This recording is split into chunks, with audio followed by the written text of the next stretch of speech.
2 தம்பிங்க பாவம், கோபி சுதாகர் அப்படின்னு. ரொம்ப நேர்மையா அவன் யாரையும் சொல்லாம ரொம்ப நேர்மையா கருத்து சொல்லியிருக்கிறான். இந்த பிள்ளைங்களுக்கு என்ன விருது கொடுத்தாலும் பொருந்தும். நேர்மையா சொல்றான். அவன் யாரையும் மனசுல வச்சுட்டு பேசல. அவனை மிரட்டி அந்த போஸ்டை எடுக்க வச்சுட்டாங்க. நாம சொல்லியிருந்தா பெரிய பிரச்சனையா மாறி இருக்கும். நல்ல வேளை அவனுக்கு இந்த தலித் அடையாளம் இல்லாத பசங்க போட்டிருக்கு அப்படின்னு நினைக்கிறேன். இப்ப இதெல்லாம் கண்காணிப்பதற்கென்று ஒரு நுண்ணறிவு பிரிவு தேவை. இதை நான் சொல்ல, சுப்ரீம் கோர்ட்டே சொல்லுது. தடுப்பு நடவடிக்கை, இதை நீ கண்காணிக்கணும், விழிப்போடு இருக்கணும். அங்க டிஎஸ்பி மட்டத்தில் ஒரு அதிகாரியை போடணும். கூட்டம் நடந்தால் அதை கண்காணிச்சு பதிவு செய்து அவர்கள் மீது நடவடிக்கை எடுத்து வழக்கு பதிவு செய்து நடவடிக்கை எடுக்கணும். 144 உத்தரவு போட்டு 151 கீழே கைது செய்யணும் அப்படின்னு சொல்றாங்க. என்ன சுப்ரீம் கோர்ட் சொல்லுது? சுப்ரீம் கோர்ட் சொல்லுங்கிறோம் இல்லையா, இது முக்கியமானது. 2வது நிவாரண நடவடிக்கை. நிவாரண நடவடிக்கை என்ன அப்படின்னா, இந்த அச்சுறுத்தலுக்கு ஆளாகக்கூடிய பாவம் ஒருத்தர் தெரியாம லவ் பண்ணிட்டு படுறாங்க, எங்க போய் தங்குறதுன்னு தெரியல, அங்க ஓடுறாங்க, இங்க ஓடுறாங்க, பதுங்குறாங்க, போய் காவல் நிலையத்தில் கடந்து கதறாங்க, அழுகுறாங்க. ஆனா விடமாட்டேங்குது இந்த சாதிவாத கும்பல். விரட்டுது. அவங்கள நீங்க அடைக்கலம் தந்து பாதுகாக்க வேண்டும். அதான் நிவாரணம். சுப்ரீம் கோர்ட் அந்த மாதிரி யார் புகார் கொடுக்குறானோ உடனடியாக அவங்களுக்கு பாதுகாப்பான இடம் கொடுக்கணும். அதுக்கு தனி இல்லத்தை கட்டுன்றான். தனி இல்லத்தை உருவாக்கு. அந்த தம்பதியினர் பாதுகாப்போடு இருப்பதற்கு ஏற்ற பாதுகாப்பு இல்லங்களை துவக்கு. கலப்பு மனம் செய்து கொள்ள விரும்புவோர் சட்டப்படியான வயதை எட்டியவர்களாக இருந்தால் அந்த திருமணம் நடைபெறுவதற்கான பாதுகாப்பை காவல்துறை தர வேண்டும். தங்களது திருமணத்தை கௌரவத்தின் பெயரால் சாதியினரோ குடும்பத்தினரோ மற்ற எவருமோ எதிர்ப்பதாக இருந்தால் புகார் தெரிவிக்கப்பட்டால் டிஎஸ்பி விசாரித்து எஸ்பிக்கு அறிக்கை தந்து எஸ்பி உடனடியாக எஃப்ஐஆர் போட வைக்கணும். இவ்வளவு டைரக்ஷன் கொடுக்குறான். இதெல்லாம் நடக்குதாமா? நடக்கல. ஏன்னா போலீஸ்காரனே அந்த புத்தியோட தான் இருக்கிறான். காக்கி சட்டை போட்டுக்கிட்டானே தவிர அவங்களோட உள்ளுக்குள்ள இருக்கிற சாதி மாற மாட்டேங்குது. சாதி உலகில் எப்படியாவது ஒருத்தன் யூனிஃபார்மோட பேட்டி கொடுத்துருக்கான் பாருங்க யூடியூப்ல. அவன் என்ன பண்ணாங்கன்னே தெரியல. போலீஸ் யூனிஃபார்ம்லேயே இருக்கிறான். ஆனால் அவன் சொல்றான் சாதி ஆணவ கொலை சரி அப்படின்னு பேசுறான். அதற்கடுத்து தண்டனை. இந்த 3 பரிந்துரைகள் தான். தண்டனை என்னன்னா, இந்த வழிகாட்டு நெறிமுறைகளை காவல்துறையை சார்ந்தவர்களோ மாவட்ட அதிகாரிகளோ பின்பற்ற தவறினால் போய் எஃப்ஐஆர் இன்னைக்கு வன்கொடுமை தடுப்பு சட்டத்திலே நான் போய் புகார் கொடுத்தா அந்த புகார் அவன் வாங்கலன்னா அந்த போலீஸ் மேலேயே 41A என்ற செக்ஷன் பிரகாரம் அவன் மேலேயே வழக்கு பண்ணி அவனை சஸ்பெண்ட் பண்ணணும்னு பிரிவென்ஷன் ஆஃப் அட்ராஸ் ஆக்ட் சொல்லுது.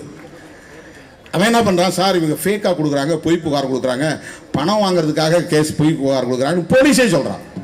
உடனே 2 தரப்பையும் கூப்பிட்டு வச்சு பேசி காம்ப்ரமைஸ் ஆகி போயிருக்க, கேஸ்லாம் போட முடியாது அப்படின்னு திருப்பி அனுப்புகிறான். அந்த மாதிரி வழக்கு பதிவு பண்ணாத அதிகாரிகள் யாரா இருந்தாலும் அவன் மேல நடவடிக்கை எடுத்து சுப்ரீம் கோர்ட் டைரக்ஷன். அதைத்தான் நாம சொல்றோம். இப்ப டைரக்ஷன் இருக்கிறதுனால தான் சொல்றோம். இப்படி ஒரு டைரக்ஷன் இல்லைன்னு நம்ம பேச முடியாது. இல்ல, இப்படி ஒரு சட்டம் இருந்தால்தான் அந்த சட்டத்தை நடைமுறைப்படுத்துங்கள் என்று நாம் பேச முடியும். அதுதான் சட்டம் கேட்கிறோம். ஏன் பண்ணிட்டோம் அப்படின்னு நம்ம போற போக்குல சொல்லல. அதையெல்லாம் நீங்க ஏத்துக்கிட்டு போகணும் அப்படின்னு நாம சொல்லல. பெற்றவர்களுடைய உணர்வுகள் எத்தகையதாக இருக்கும் என்பதை உணர்ந்தாலும் கூட இந்த பிரச்சனையை அதோடு மட்டுமே பார்க்க கூடாது, அதன் அடிப்படையில் மட்டுமே அணுகக்கூடாது. இந்த பிரச்சனையின் மூலம் என்னவாக இருக்கிறது என்றால் சாதி தூய்மைக்கானதாக இருக்கிறது, சனாதனத்தின் கோட்பாடாக இருக்கிறது. எனவே இதை நாம் எதிர்க்கிறோம். இதெல்லாம் புரிஞ்சுக்கிறதுக்கு அவங்களால முடியாது. ஏதோ திருமாவளவன் உளறிட்டு இருக்கிறாயா, இது எஸ்சி பிரச்சனைமா. திருமாவளவன் பேசினாலே எஸ்சிக்காக மட்டும்தான் பேசுவாங்கிறது அவனுடைய சாதி புத்தி. அந்த புத்தி மாறாது. அவன் ஒரு காலத்தில் திருமாவளவன் பேசுவதிலே நியாயம் இருக்கிறது என்று ஏற்றுக்கொள்ளப் போவதில்லை.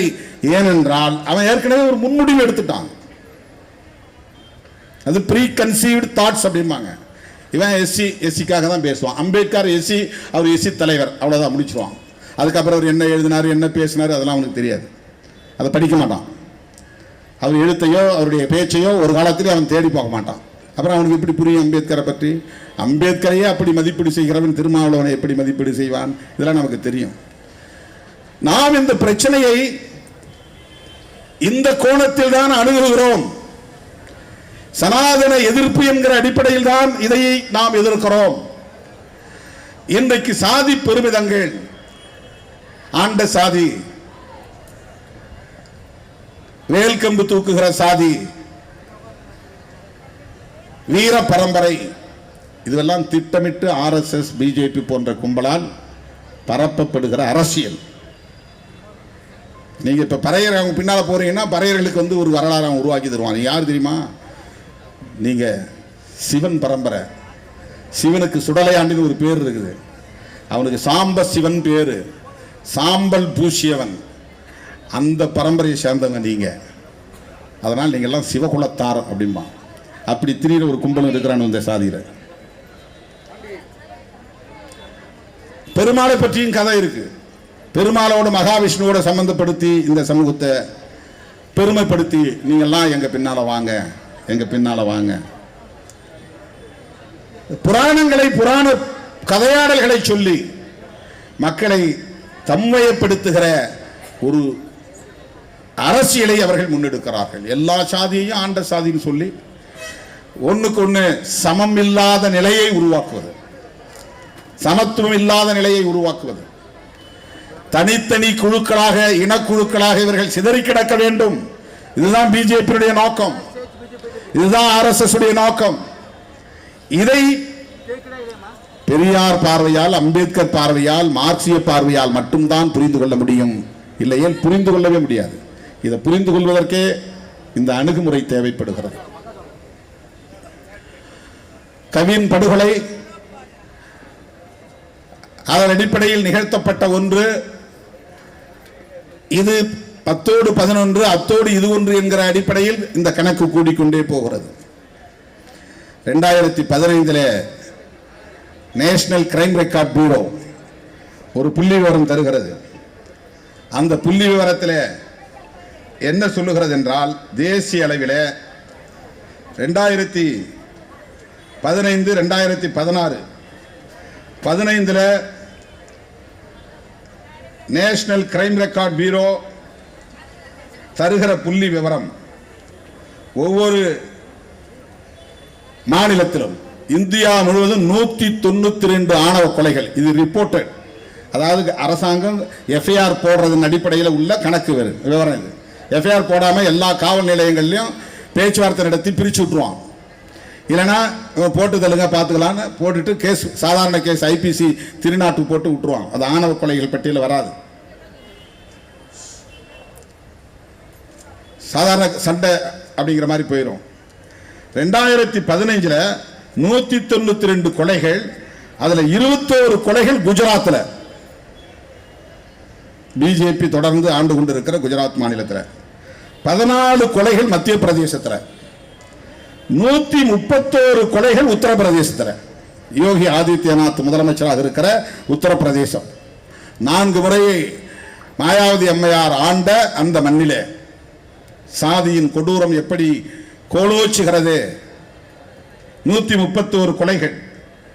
இது NCRB national crime record bureau கொடுத்திருக்கிற புள்ளி விவரம். 2016 இந்தியா முழுவதும் 71 ஆணவ கொலைகள் தேசிய குற்ற ஆவண மையம் சொல்லுது. அதில் உத்தரப்பிரதேசத்தில் 16, மத்திய பிரதேசத்தில் 18, குஜராத்தில் 10, மகாராஷ்டிராவில் 8, பஞ்சாபில் 8, தமிழ்நாட்டில் 1. இது 2016. இப்போ தமிழ்நாட்டு எண்ணிக்கை கூடிடுச்சு. 2016 1 தான் நடந்ததுன்னு NCRB ரெக்கார்டு சொல்லுது. National crime record bureau. ஒவ்வொரு ஸ்டேட்லையும் கிரைம் ரெக்கார்ட் பியூரோ இருக்கு. அந்த மாதிரி நேஷனல் கிரைம் ரெக்கார்ட் பியூரோ அதில் இருக்கிற டேட்டா சொல்லுது. இந்த உத்தரப்பிரதேசம், மத்திய பிரதேசம், குஜராத், மகாராஷ்டிரா, பஞ்சாப் இதெல்லாம் வந்து இன்றைக்கு பொலிட்டிக்கல் டேர்மில் என்ன சொல்லுவாங்கன்னா கவ் பெல்ட்னுவாங்க. கவ் பெல்ட்னா இந்த புனித பசு புனிதம் பேசுகிற மாநிலங்கள். கோமியம் குடித்தா நல்லா ஆயிரும் உடம்பு, அதாவது பசு மாட்டு மூத்திரம் குடித்தால் உடலுக்கு நல்லது என்று சொல்லுகிற மாநிலங்கள். பசுவை மாதாவாக வழிபடுவார்கள், மனிதரை கேவலமாக படுகொலை செய்வார்கள். ஹரியானாவில் செத்த மாட்டு தோலை உரித்ததற்காக 5 தலித் இளைஞர்களை அடித்தே கொன்றார்கள். அது உயிராக இருக்கிற மாட்டை வாங்கி கொண்டு அப்புறம் தோலை உரிக்கிற, செத்து கிடக்குது நாரிக்கிட்டு இருக்கிற நிலையில போய் ஒருத்தன் பார்க்குறான், ஏன் மாடு செத்து கிடக்கு, இதை நம்ம வந்து தோலை உரிச்சோம்னா ஒரு 100-200க்கு விற்கலாம் அப்படின்னு ஆசைப்பட்டு அந்த மாட்டை செத்த மாட்டை தூக்கிட்டு வந்து தோலை உரித்து கறியெல்லாம் புதைச்சிட்டு அந்த தோலை சுத்தப்படுத்தி விற்கிறதுக்காக ஏற்பாடு பண்ணுறானோ. இந்த தகவல் தெரிஞ்ச உடனே செத்து போனாலும் மாட்டு தோலை நீ ஏன் உரிச்ச, பசுமாட்டு தோலை அப்படின்னு அந்த 5 பேரை அடிச்சே கொள்றாங்க.